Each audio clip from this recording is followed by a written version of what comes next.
അന്വേഷണത്തിൻ്റെ അൽഗോരിതത്തിലേക്ക് സ്വാഗതം. പ്രിയപ്പെട്ടവരെ, അന്വേഷണത്തിൻ്റെ അൽഗോരിതത്തിൽ ഈ പ്രാവശ്യം ആലോചനക്കെടുക്കുന്നത്, വിമർശന വിധേയമാക്കുന്നത് നമുക്കെന്തിന് പൊന്നാടകൾ. സത്യത്തിൽ നമുക്കറിയാം, പലതരത്തിലുള്ള പുരസ്കാരങ്ങൾ സമർപ്പിക്കപ്പെടുന്നുണ്ട്. ഇന്നും കേരളത്തിൽ അതിലേറ്റവും പ്രധാനപ്പെട്ട സ്ഥാനം പൊന്നാടകൾക്കാണ്.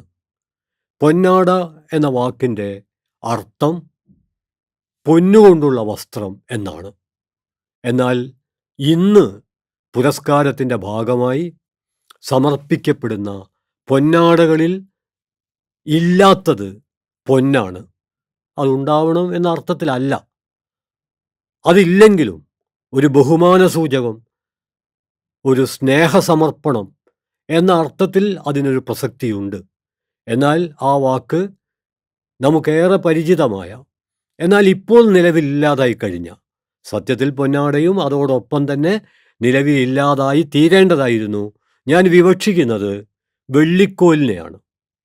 വെള്ളിക്കോലിൽ വെള്ളിയില്ലല്ലോ. വെള്ളിയില്ല എന്ന് മാത്രമല്ല, പുതിയ തൂക്കം, ഭാരം അളക്കാനുള്ള പുതിയ സംവിധാനങ്ങൾ വന്നപ്പോൾ വെള്ളിക്കോൽ മ്യൂസിയത്തിലേക്ക്, ഇന്ന് വെള്ളിക്കോലിനെ കാണണമെങ്കിൽ നമ്മൾ മ്യൂസിയത്തിലേക്ക് പോകണം. സത്യത്തിൽ മുമ്പ് വളരെ പ്രധാനപ്പെട്ട ഒരു ദൗത്യം, സേവനം അനുഷ്ഠിച്ച ആ വെള്ളിക്കോൽ അതിൻ്റെ ദൗത്യം പൂർത്തിയാക്കി ഇപ്പോൾ മ്യൂസിയത്തിൽ വിശ്രമിക്കുകയാണ്. എന്നാൽ മ്യൂസിയത്തിന് കൊടുക്കേണ്ടത് മ്യൂസിയത്തിന് വിട്ടുകൊടുക്കാതെ അതിനെ ചരിത്രത്തിൻ്റെ തന്നെ ഭാഗമാക്കി നിലനിർത്താനുള്ള ശ്രമം, ആ ശ്രമത്തിൻ്റെ പിന്നിൽ വളരെ കൃത്യമായ ഒരു രാഷ്ട്രീയ പ്രത്യയശാസ്ത്രം പ്രവർത്തിക്കുന്നുണ്ട് എന്ന് നമുക്കറിയാം. അതിൻ്റെ വിശദാംശങ്ങളിലേക്കല്ല, പ്രധാനമായും ഒരു ചോദ്യം ഉന്നയിക്കാനാണ്. ആ ചോദ്യം ഇതാണ്: ഈ ആധുനിക കാലത്തും നമുക്കെന്തിന് പൊന്നാടകൾ? നമ്മുടെ സാംസ്കാരിക പ്രതിഭകൾക്ക്, എഴുത്തുകാർക്ക്, ശാസ്ത്രജ്ഞർക്ക് അവർ നടത്തുന്ന ഏതെങ്കിലും പ്രവർത്തനം അംഗീകരിക്കപ്പെടുമ്പോൾ അവരെ ആദരിക്കുക എന്നുള്ളത് വളരെ പ്രധാനപ്പെട്ടതാണ്. കാരണം ആ ആദരവ് വ്യക്തിപരമല്ല. നമ്മുടെ സാമൂഹ്യ ജീവിതത്തെ ഏതെങ്കിലും തരത്തിൽ പ്രകാശപൂർണമാക്കുന്ന ഏത് പ്രവർത്തനം ആര് എപ്പം നടത്തിയാലും അവരെ നാം ആദരിക്കുമ്പോൾ നമ്മൾ നമ്മളെ തന്നെയാണ് സത്യത്തിൽ സൂക്ഷ്മാർത്ഥത്തിൽ ആദരിക്കുന്നത്. ആ വ്യക്തിക്ക് അതിൽ ആഹ്ലാദമുണ്ടാകും, പുരസ്കാരം നൽകുന്നവർക്കും ആഹ്ലാദമുണ്ടാകും, അതിൽ പങ്കെടുക്കുന്നവർക്കും ആഹ്ലാദമുണ്ടാകും. അപ്പോൾ പങ്കെടുത്തിട്ടില്ലെങ്കിലും പിന്നീട് എപ്പോഴെങ്കിലും ഇത് വായിക്കുന്നവർക്ക്, കേൾക്കുന്നവർക്ക് ആഹ്ലാദം ഉണ്ടാവും. അങ്ങനെ ആഹ്ലാദത്തിൻ്റെ ഒരു വൻ പെയ്ത്താണ് സത്യത്തിൽ പുരസ്കാര സമർപ്പണത്തിൽ സംഭവിക്കുന്നത്. എന്നാൽ നേരത്തെ ഞാൻ സൂചിപ്പിച്ചു, പൊന്നാടയിൽ പൊന്നില്ല. ഇനി പൊന്നുണ്ടെങ്കിലും അതാണോ? അതേത് കാലത്ത് എങ്ങനെ രൂപപ്പെട്ടു? അതിൻ്റെ ചരിത്രം എന്താണ് എന്ന് നമ്മൾ ആലോചിച്ചാൽ, ഒറ്റ വാചകത്തിൽ ചുരുക്കി പറഞ്ഞാൽ, വിശദാംശങ്ങൾ ഒഴിവാക്കിയാൽ, അത് നാടുവാഴ്ത്ത കാലത്തിൻ്റെ ഒരു നിർമ്മിതിയാണ്. രാജാവിൻ്റെയും നാടുവാഴിയുടെയും മുമ്പിൽ കുനിഞ്ഞു നിൽക്കുന്ന വിനീത വിധേയദാസനായി, ഭാസ്കര പട്ടേലരായി കുനിഞ്ഞു നിൽക്കുന്നവർക്ക് നൽകുന്ന ഒന്നാണ്, അവരുടെ കഴുത്തിൽ ചുറ്റിക്കൊടുക്കുന്ന ഒന്നാണ് സത്യത്തിലൊരു നാടുവാഴിത്തം നിർമ്മിച്ച ഒരു കുരുക്കാണത്. അതിൽ നിന്ന് ആധുനിക കാലത്തിന് പുറത്ത് കടക്കാൻ നമുക്കറിയാം. ഒരു കാലത്ത് പട്ടും വളയും വലിയ അംഗീകാരമായിരുന്നു.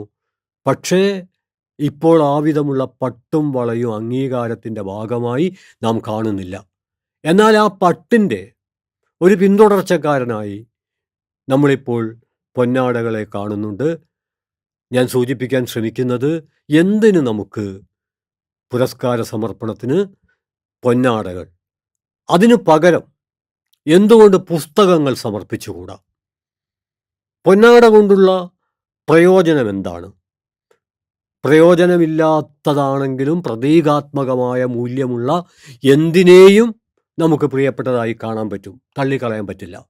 പക്ഷേ പുസ്തകങ്ങൾ നൽകുമ്പോൾ നമ്മൾ നിർവഹിക്കുന്നത് എന്താണ്? അത് വരും തലമുറകൾക്ക് വേണ്ടിയുള്ള ഒരു സൂക്ഷിപ്പായി മാറും. നിരവധി പൊന്നാടകൾ നിരന്തരം കിട്ടിക്കൊണ്ടിരിക്കുന്ന ഒരു പ്രതിഭാശാലി ആ പൊന്നാടകൾ കൊണ്ട് ഒന്നും ചെയ്യാൻ പറ്റാത്ത ഒരവസ്ഥയിലേക്ക് പോകുമ്പോൾ ഒരു റഫറൻസ് ഗ്രന്ഥം പുരസ്കാരമായി ലഭിക്കുമ്പോൾ അത് പിന്നെയും പിന്നെയും വരും തലമുറകൾക്ക് വെളിച്ചം നൽകിക്കൊണ്ട് നിലകൊള്ളും.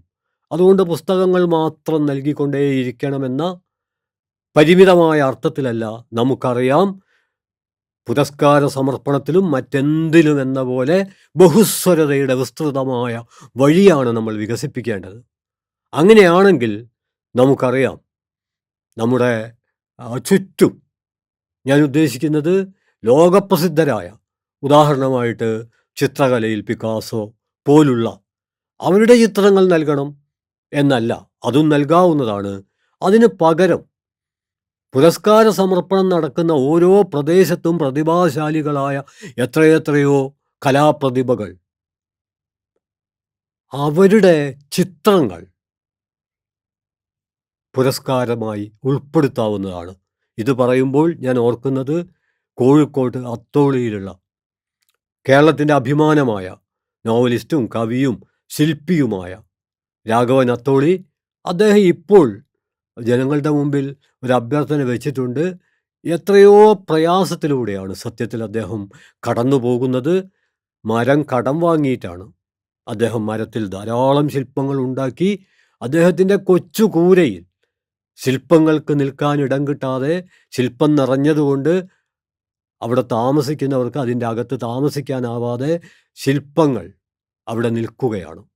സത്യത്തിൽ ഈ ശില്പങ്ങൾ നമ്മുടെ പുരസ്കാര സമർപ്പണത്തിൽ ഏതെങ്കിലും ഒരു വ്യക്തിയുടെ എന്ന അർത്ഥത്തിലല്ല, കോഴിക്കോട്ട് നിന്ന് റിസാല ഇൻസൈറ്റിൽ സംസാരിക്കുമ്പോൾ ഏറ്റവും സഹായം ആവശ്യമുള്ള ഒരു മനുഷ്യൻ തൻ്റെ ശില്പങ്ങൾ ഒരുക്കി കാത്തിരിക്കുമ്പോൾ നമ്മുടെ പുരസ്കാര സമർപ്പണത്തിൽ ഒരു ശില്പം ഉൾപ്പെടുത്തിയാൽ എത്രയെത്രയോ ശില്പികൾ അവരും പരോക്ഷമായിട്ട് ആദരിക്കപ്പെടും. ഏതർത്ഥത്തിലും അത് പൊന്നാടയേക്കാൾ എത്രയെത്രയോ മുകളിലാണ് എന്ന് നമുക്ക് ഉറപ്പിച്ചു പറയാം. അതുകൊണ്ട് പുസ്തകങ്ങളും ശില്പങ്ങളും ചിത്രങ്ങളും ഉൾപ്പെടെ നമ്മുടെ പുരസ്കാര സമർപ്പണത്തിൻ്റെ രീതിയിൽ ഞാൻ ഇപ്പോഴും ഇതിൽ മാത്രമായി പരിമിതപ്പെടണം എന്ന് കരുതുന്ന ഒരു സാംസ്കാരിക പ്രവർത്തകനല്ല. നമുക്ക് മറ്റേറെ വഴികൾ പുരസ്കാര സമർപ്പണത്തിന് കണ്ടെത്താവുന്നതാണ്.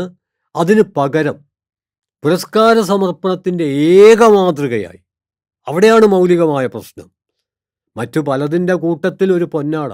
പക്ഷെ അപ്പോഴും എനിക്ക് സന്ദേഹമുണ്ട്, എന്തിന് പൊന്നാടകൾ? അതിൻ്റെ ആവശ്യം എന്താണ്? അതെടുക്കുന്ന സമയമുണ്ട്, അത് നൽകുന്നതിൻ്റെ, പുതപ്പിക്കുന്നതിൻ്റെ ഒക്കെ രീതിയുണ്ട്. അതൊക്കെ പുനഃപരിശോധനയ്ക്ക് വിധേയമാക്കേണ്ടതല്ലേ? ഇതൊരു സംവാദത്തിന് വേണ്ടി നമ്മുടെ സാംസ്കാരിക ജീവിതത്തിൽ സജീവമായി ഇടപെട്ടുകൊണ്ടിരിക്കുന്ന സകലമാന മനുഷ്യർക്കും അവരുടേതായ അഭിപ്രായം അടയാളപ്പെടുത്തുവാൻ സഹായിക്കുമെന്ന് കരുതി അവതരിപ്പിക്കുന്ന ഒരു പ്രാഥമിക ആശയം മാത്രമാണ്. ഇനി രണ്ടാമത്തെ കാര്യം, ശാസ്ത്രപ്രതിഭകളെ, കലാപ്രതിഭകളെ, എഴുത്ത് പ്രതിഭകളെ നമ്മൾ ആദരിക്കുമ്പോൾ എന്തിൻ്റെ പേരിലാണോ നമ്മൾ ആദരിക്കുന്നത്, ആ ആദരവിന് അടിസ്ഥാനമായി അവർ നിർവഹിച്ച സാംസ്കാരിക ദൗത്യം എന്താണ്, ശാസ്ത്ര ദൗത്യം എന്താണ്, ആ ദൗത്യത്തിലേക്ക് പരിമിതമായ തോതിലെങ്കിലും കടന്നു ചെല്ലാൻ, പ്രവേശിക്കാൻ കഴിയുന്ന തരത്തിൽ അതേക്കുറിച്ചുള്ള വിവരണങ്ങളൊക്കെ നൽകുന്നത്. ഞാൻ ഉദ്ദേശിക്കുന്നത് അവരുടെ കൃതികൾ, ഒരാൾക്ക് അവാർഡ് കിട്ടുമ്പോൾ ആ അവാർഡിന് അർഹമായ കൃതി മുന്നിൽ വെച്ചുകൊണ്ട് അതേക്കുറിച്ചൊരു സംവാദം നടത്തുന്നതാവില്ലേ ഏറ്റവും മികച്ച സമ്മാനം, ഏറ്റവും മികച്ച പുരസ്കാരം. അതിനൊന്നും ഉത്സാഹിക്കാതെ നമ്മൾ വളരെ എളുപ്പമായ ഒരു കൃത്രിമ വഴി കണ്ടുപിടിച്ചതാണോ? ഒരു കൃതിക്ക് പുരസ്കാരം കിട്ടി എന്നുള്ളത് കൊണ്ട് ആ കൃതിയോട് എല്ലാവരും പൂർണ്ണമായും പൊരുത്തപ്പെടണമെന്ന് എഴുതിയവരോ വായിക്കുന്നവരോ കരുതുകയില്ല. പക്ഷേ എഴുതിയവർ ഒരു കാര്യം ആത്മാർത്ഥമായി ആഗ്രഹിക്കും, യോജിച്ചാലും വിയോജിച്ചാലും ഈ കൃതി വിപുലമായി സംവാദവിധേയമാകണം. അങ്ങനെ ആലോചിക്കുമ്പോൾ സംവാദം തന്നെയല്ലേ ഒരു കൃതിക്ക് ലഭിക്കാവുന്ന മികച്ച സമ്മാനം, പുരസ്കാരം? അത്തരത്തിലുള്ള സാധ്യതകളെയാണ് നമ്മുടെ ഈ പൊന്നാട അപഹരിക്കുന്നത്. അതുകൊണ്ട് പുരസ്കാര സമർപ്പണത്തെ കുറെ കൂടി ഉന്നതമായ ഒരു സാംസ്കാരിക ഔന്നത്യത്തിലേക്ക് ഉയർത്താൻ സമയമായി എന്ന് തന്നെയാണ് ഞാൻ സൂചിപ്പിക്കുന്നത്. അതുപോലെ തന്നെ കലാലയത്തിലെ പ്രതിഭകൾക്ക് SSLC പാസ്സാവുന്ന കുട്ടികൾ, +2 പാസ്സാവുന്ന കുട്ടികൾ, ഡിഗ്രി പാസ്സാവുന്ന കുട്ടികൾ, അവരെയൊക്കെ പ്രതിഭകൾ എന്ന പേരിൽ കേരളത്തിലുടനീളം ആദരിക്കപ്പെടുന്നുണ്ട്, ആദരിക്കപ്പെടാവുന്നതാണ്. അങ്ങനെ ആദരിക്കുമ്പോൾ നമ്മൾ പൊതുവിൽ ചെയ്യുന്നത്, കണ്ടുവരുന്നത്, പല സ്ഥലത്തും ഇത്തരം സാംസ്കാരിക പരിപാടികൾ പങ്കെടുക്കുമ്പോൾ എനിക്ക് അനുഭവപ്പെട്ടിട്ടുള്ളത്, അവർക്ക് നമ്മൾ കൊടുക്കുന്നത് പലതരത്തിലുള്ള ചെറുതും വലുതുമായ ഷീൽഡുകളാണ്. ഷീൽഡുകൾ ഉപേക്ഷിക്കപ്പെടേണ്ടതാണ് എന്ന് ഞാൻ കരുതുന്നില്ല. അതേസമയം ഈ ഷീൽഡുകൾക്കപ്പുറം നേരത്തെ പറഞ്ഞതുപോലെ അവർക്ക് എന്നുമെന്നും സൂക്ഷിക്കാൻ കഴിയുന്ന റഫറൻസ് പുസ്തകങ്ങൾ നൽകുകയാണെങ്കിൽ, ആ പ്രദേശത്തെ യുവപ്രതിഭകളുടെ കലാസൃഷ്ടികൾ നൽകുകയാണെങ്കിൽ, നാനാതരത്തിലുള്ള കലാവിഷ്കാരങ്ങൾ നൽകുകയാണെങ്കിൽ അതാവില്ലേ കൂടുതൽ ഫലപ്രദം. അതുകൊണ്ട് ഈ എപ്പിസോഡ് സത്യത്തിൽ നമ്മുടെ പൊന്നാടയിൽ തുടങ്ങിയെങ്കിലും ഈ പൊന്നാടയിൽ അവസാനിക്കുന്ന ഒന്നല്ല. നമ്മൾ നിർവഹിച്ചുകൊണ്ടിരിക്കുന്ന ഒട്ടേറെ കാര്യങ്ങൾ, അത് ഒരു കാലത്ത് ആ കാലത്തെ സാധ്യതകളുടെ പശ്ചാത്തലത്തിൽ ഏറ്റവും സ്വാഗതാർഹമായിരിക്കാം. ഞാൻ നേരത്തെ പറഞ്ഞല്ലോ, പട്ടും വളയും. എന്നാൽ ഇന്ന് ആ വിധം പട്ടും വളയും നൽകുന്നില്ല. അതുപോലെ തന്നെ ഹന്തക്ക് ഇന്ത പട്ട് എന്ന രീതിയിൽ ഉള്ള സാഹിത്യ സമീപനങ്ങളും നിലനിന്നിരുന്നു. അതും ഇപ്പോൾ നിലനിൽക്കുന്നില്ല. മഹാകവി കുമാരനാശാന്, ഞാനിവിടെ പട്ടും വളയും എന്നത് പരാമർശിച്ചതുകൊണ്ട് വെയിൽസ് രാജകുമാരിൽ നിന്ന് മഹാകവിക്ക് പട്ടും വളയും ലഭിക്കുകയുണ്ടായി. വലിയ വിമർശനം നേരിടേണ്ടി വന്നു. ആ വിമർശനം അപ്രസക്തമാണ് എന്ന് കരുതുന്ന ഒരു സാംസ്കാരിക പ്രവർത്തകനാണ്. പട്ടും വളയും ഇന്ന് ആദരവിൻ്റെ അടയാളമായി നൽകുകയാണെങ്കിൽ അത് തെറ്റായിരിക്കും. അന്ന് കുമാരനാശാന് മലയാളത്തിലെ മാസ്റ്റർ ജീനിയസുകളിൽ ഒരാളായിട്ടും മഹാകവിയായിട്ടും ഇവിടുത്തെ ജാതി മേൽക്കൊയ്മ ഒരു പരിഗണനയും അദ്ദേഹത്തിന് നൽകാത്ത പശ്ചാത്തലത്തിലാണ് അദ്ദേഹത്തിന് എത്രയോ അർഹതയുള്ളൊരു അംഗീകാരം പട്ടും വളയുടെയും രൂപത്തിൽ നൽകുന്നത് വെയിൽസ് രാജകുമാരനാണ്. ബ്രിട്ടീഷ് സാമ്രാജ്യത്തിൻ്റെ പ്രതിനിധിയാണ്. ഒക്കെ ശരിയാണ്. പക്ഷേ സ്വന്തം രാജ്യത്ത്, സ്വന്തം പ്രദേശത്ത് അവഗണിക്കപ്പെട്ട ഒരു തിരസ്കൃത പ്രതിഭയായി കുമാരനാശാൻ നിൽക്കുമ്പോൾ ആ പട്ടും വളക്കും തിളക്കമേറെയാണ്. പക്ഷേ ഞാൻ പറയാൻ ശ്രമിക്കുന്നത് പട്ടും വളയുടെ മഹത്വമല്ല. കുമാരനാശാന് ലഭിച്ച ഏറ്റവും മികച്ച പുരസ്കാരം എന്താണ്? നമുക്കറിയാം, ഇന്നത്തെ പോലെ സാഹിത്യ അക്കാദമി ഇല്ല. ഇന്നത്തെ പോലെ ഇത്രയധികം അവാർഡുകളും പുരസ്കാരങ്ങളുമില്ല. അന്നും അനിവാര്യമായും നമ്മളീ പറയുന്ന പൊന്നാടയല്ല, പൊന്ന് തന്നെ സമാനമായി നൽകുന്ന പതിവുണ്ടാകാം. അതൊന്നും ആശാന് കിട്ടിയിട്ടില്ല. ആശാൻ ആശയഗംഭീരൻ എന്നൊക്കെ നമ്മൾ പറയും. പക്ഷെ അതൊന്നുമല്ല. അദ്ദേഹത്തെ പലരും പല രീതിയിൽ വിവരിച്ചിട്ടുണ്ട്. അതൊക്കെ പുരസ്കാരങ്ങളാണ്. ഞാൻ ഈ പറഞ്ഞു വരുന്നതിന് ചുരുക്കം, ഒരു എഴുത്തുകാരനെ, ഒരു എഴുത്തുകാരിയെ നമ്മൾ ആദരിക്കുമ്പോൾ പൊന്നാട നൽകുന്നതിന് പകരം അവരുടെ കൃതികളിലെ ആശയങ്ങൾ സംഗ്രഹിച്ച് ഉദാഹരണമായിട്ട് കുമാരനാശാനെ പറ്റി പറയുമ്പോൾ ആശയഗംഭീരൻ എന്ന് പറഞ്ഞതുപോലെ ഒരു വാക്യമുണ്ടാക്കുകയാണെങ്കിൽ ആ വാക്യം വലിയ പുരസ്കാരമായിട്ട് മാറും. അങ്ങനെ നോക്കുമ്പോൾ ആശാൻ വിപ്ലവത്തിൻ്റെ ശുക്രനക്ഷത്രം എന്നൊക്കെ വാഴ്ത്തപ്പെട്ടിട്ടുണ്ട്. നവോത്ഥാനത്തിൻ്റെ കവി, ഇതൊക്കെ പുരസ്കാരമാണ്. എന്നാൽ ഏറ്റവും മികച്ച പുരസ്കാരമായി എനിക്ക് അനുഭവപ്പെട്ടത് അവിടെയാണ്. ഒരു കൃതി, ആ കൃതിക്ക് നൽകുന്ന പുരസ്കാരം ആ കൃതിയിലൂടെ സഞ്ചരിച്ച വായനക്കാരുടെ സംഘർഷനിർഭരമായ മനസ്സ് ഒരു കളങ്കവുമില്ലാതെ നിർവഹിക്കുന്ന ഒരഭിപ്രായ പ്രകടനത്തിൽ അതിനോളം ഭാരമുള്ള, അതിനോളം മഹത്തായ മറ്റൊരു പുരസ്കാരവും ഇതുവരെ ഉണ്ടായിട്ടില്ല. ഒരുപക്ഷെ ആ പുരസ്കാരത്തിന് സമാനമായ ചില പ്രതീകങ്ങളെന്ന അർത്ഥത്തിൽ മറ്റു പുരസ്കാരങ്ങൾക്ക് പ്രസക്തി ഉണ്ടാവാം. ഞാൻ പറഞ്ഞു വരുന്നത് കുമാരനാശാൻ്റെ മാസ്റ്റർ പീസുകളിൽ ഒന്നായ ചണ്ടാല ഭിക്ഷുകി നമ്മുടെ കാലത്ത് ഏറെ പ്രസക്തമാണ്. ആ കൃതി ജാതി മേൽക്കോയ്മക്കെതിരെ മലയാളത്തിൻ്റെ ജനകീയ ഭാവന നിർവഹിച്ച ഏറ്റവും ശ്രദ്ധേയമായ ഇടപെടൽ.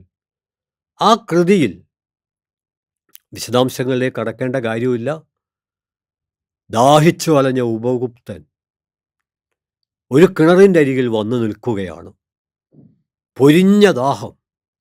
ആ സമയത്താണ് ഒരു ചണ്ടാല യുവതി മാതങ്കി അവിടേക്ക് വെള്ളം കോരാൻ വരുന്നത്. ഉപഗുപ്തന് വലിയ ആശ്വാസമായി. അദ്ദേഹം തൻ്റെ 2 കൈകൾ നിവർത്തി ഒരു കുമ്പിള് പോലെയാക്കി. ദാഹിക്കുന്നു ഭഗിനി, എനിക്ക് ഒരല്പം വെള്ളം തരൂ എന്ന് പറഞ്ഞപ്പോൾ മാതങ്കിക്ക് വെള്ളം പകർന്നു കൊടുക്കാൻ ആഗ്രഹമുണ്ട്. പക്ഷേ ഉപഗുപ്തനും മാതങ്കിക്കുമിടയിൽ അദൃശ്യമായ ജാതിയുടെ ഒരു മതിലുണ്ട്. അവൾ പറഞ്ഞു, ഞാൻ ഗ്രാമത്തിൻ്റെ പുറത്ത് വസിക്കുന്ന ചാമർനായകൻ്റെ കിടാത്തിയാണ്, അതുകൊണ്ട് അങ്ങേക്ക് വെള്ളം തരാൻ എനിക്ക് കഴിയില്ല. അപ്പോഴാണ് മലയാള ഭാവനയെ ത്രസിപ്പിച്ച ജാതി ചോദിക്കുന്നില്ല ഞാൻ സോദരി, ചോദിക്കുന്നു നീർ, നാവു വരണ്ട ഹോ, തരികതെനിക്കു നീ, ഭീതി വേണ്ട, ജാതി മേൽക്കോയ്മയെ ഭയപ്പെടണ്ട, മനുഷ്യത്വമാണ് മഹത്തായ മൂല്യം എന്ന് പറഞ്ഞപ്പോൾ അവൾ വെള്ളം പകർന്നു കൊടുക്കുമ്പോൾ കുമാരനാശാൻ്റെ ചണ്ടാല ഭിക്ഷുകിയിലെ ഒരു പ്രയോഗമുണ്ട്. പുണ്യശാലിനി, നീ പകർന്നിടും ഇത്തണ്ണീർ തന്നെ ഓരോരോ തുള്ളിയും നിന്നുടെ അന്തരാത്മാവിൽ അർപ്പിക്കുന്നുണ്ടാവാം 1000 സുഹൃതഹാരങ്ങൾ. കൊളത്തേരി ശങ്കരമേനോൻ എന്ന അക്കാലത്തെ ഒരു പ്രധാനപ്പെട്ട വായനക്കാരൻ ചണ്ടാല ഭിക്ഷുകിയിലെ ഈ വരികൾക്ക് മുമ്പിലെത്തിയപ്പോൾ കണ്ണുനീർ തൂകി, കണ്ണ് കലങ്ങി, വായിക്കാനാവാതെ സ്തബ്ധനായി നിന്നുപോയതിനെക്കുറിച്ച് മലയാള സാഹിത്യ ചരിത്രത്തിൽ രേഖപ്പെടുത്തപ്പെട്ടിട്ടുണ്ട്. കുമാരനാശാനെ കണ്ടപ്പോൾ ഈ അനുഭവം അദ്ദേഹം വിവരിച്ചു. എന്നിട്ട് അദ്ദേഹം പറഞ്ഞു, അങ്ങയെ ഞാൻ സുഹൃതഹാരം കുമാരനാശാൻ എന്നാണ് വിളിക്കുന്നത്. ആശാൻ തൻ്റെ കഴുത്ത് താഴ്ത്തിക്കൊടുത്തു എന്നും വായിച്ചത് ഓർമ്മയുണ്ട്. ആ ഹാരം, ആ മാല തൻ്റെ കഴുത്തിൽ അർപ്പിക്കാൻ ഞാൻ വിചാരിക്കുന്നു. 10,000 പൊന്നാടകൾക്ക് ആ സുഹൃതഹാരത്തിൻ്റെ മുമ്പിൽ, പുണ്യത്തിൻ്റെ പൂമാലക്ക് മുമ്പിൽ, വായനയുടെ യാത്രക്കിടയിൽ വായനക്കാരനുഭവിച്ച സങ്കട സംഭ്രാന്തികളുടെ സമാഹാരമായ ആ ഒരൊറ്റ വാക്യത്തിനു മുമ്പിൽ പറഞ്ഞു വരുന്നത് പുരസ്കാരത്തിന് പ്രതീകങ്ങളാവാം, എന്തുമാവാം. പക്ഷേ അത് പരിമിതമായ തോതിലെങ്കിലും സ്വന്തം കാലത്തോട് പ്രതികരിക്കുന്ന ഒന്നാവണം. അത് നാടുവാഴുത്തത്തിൻ്റെ അവശിഷ്ടങ്ങളെ മനോഹരമായി അവതരിപ്പിക്കലാവരുത്. ആ അർത്ഥത്തിൽ തുടക്കത്തിൽ പറഞ്ഞതിലേക്ക് തിരിച്ചു പോവുകയാണ്. എന്തിന് പൊന്നാടകൾ? നമുക്ക് അതിനു പകരം ചുരുങ്ങിയത് പുസ്തകങ്ങളെ, ശില്പങ്ങളെ, ചിത്രങ്ങളെ, ആ കൃതിയുടെ വായനാനുഭവങ്ങളെ പകരം വെക്കാനാവില്ലേ? അങ്ങനെ നമുക്ക് ആലോചിക്കാൻ പറ്റില്ലേ? പൊന്നാട കിട്ടിയ ഏതെങ്കിലും ഒരു ആദരിക്കപ്പെട്ട പ്രതിഭാശാലി ആ പൊന്നാടയെ പിന്നീട് എപ്പോഴെങ്കിലും തിരിഞ്ഞു നോക്കുമോ? തിരിഞ്ഞു നോക്കേണ്ട ആവശ്യമുണ്ടോ? നിരവധിയായ പഴന്തുണിക്കെട്ടുകൾക്കിടയിൽ ആ പൊന്നാടയും അന്ത്യവിശ്രമം കൊള്ളുകയാവില്ലേ ഉണ്ടാവുക? ആലോചിക്കാൻ വേണ്ടി, സംവാദത്തിന് വേണ്ടി ചെറുതെന്ന് തോന്നുന്ന അത്ര ചെറുതല്ലാത്ത കാര്യമാണ്. ഇതുപോലുള്ള നിരവധി ചെറുതെന്ന് തോന്നുന്ന കാര്യങ്ങളെ അവനിർമ്മിക്കാൻ ഊർജം നൽകും എന്ന പ്രതീക്ഷയിൽ, പ്രത്യാശയിൽ അന്വേഷണത്തിൻ്റെ ഈ അൽഗോരിതത്തിൽ ഉൾപ്പെടുത്തിയിട്ടുള്ളത് ഇത് അപൂർണമാണ്, എങ്കിലും ഇത് നമ്മുടെ കാലത്ത് അപ്രസക്തമല്ല എന്ന ഒരു തിരിച്ചറിവോടെ അഭിവാദ്യങ്ങൾ അർപ്പിച്ചുകൊണ്ട് ഇതും താൽക്കാലികമായി പല രീതിയിൽ തുടരുവാൻ കഴിയുമെന്ന പ്രതീക്ഷയിൽ അവസാനിപ്പിക്കുന്നു. അഭിവാദ്യങ്ങൾ.